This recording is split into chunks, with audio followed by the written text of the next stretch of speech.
Mes chers frères et sœurs, avez-vous déjà remarqué qu'il existe une manière de regarder Jésus qui n'est pas encore la foi? Dans l'Évangile d'aujourd'hui, Jésus révèle un mystère profond. Il dit « Quiconque voit le Fils et croit en lui aura la vie éternelle ». Mais ici, il y a quelque chose de caché, quelque chose qui passe souvent inaperçu.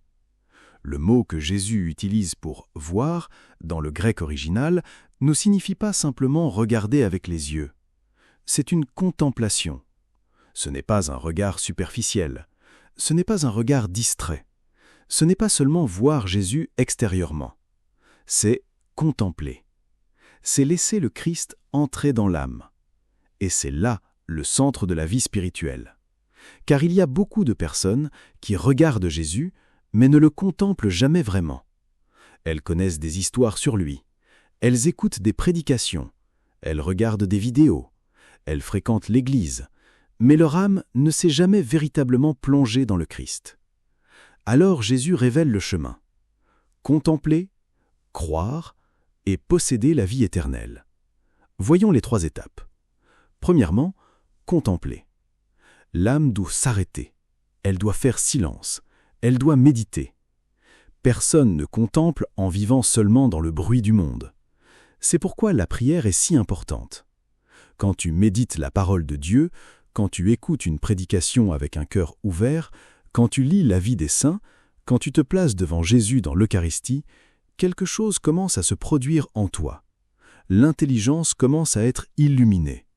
Tu commences à voir une vérité que tu ne voyais pas auparavant. Puis vient la 2e étape. Croire. La vraie foi naît lorsque l'âme, touchée par la vérité, s'abandonne à Dieu. La foi n'est pas seulement une idée, ce n'est pas une émotion, ce n'est pas un sentiment passager. La foi est adhésion.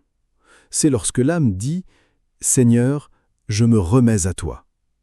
Et c'est à ce moment-là que Dieu commence à te transformer intérieurement. Car nous avons été créés pour quelque chose de bien plus grand que cette vie passagère. Notre âme a été créée à l'image et à la ressemblance de Dieu. Elle possède une capacité spirituelle de participer à la propre vie divine. C'est ce que nous appelons la grâce. La grâce n'est pas seulement une aide, ce n'est pas seulement une force, c'est la vie même de Dieu qui grandit dans l'âme. Et alors nous arrivons à la 3e étape, la vie éternelle. Jésus ne parle pas seulement du ciel futur. La vie éternelle commence maintenant. Elle commence lorsque le Christ vit en toi.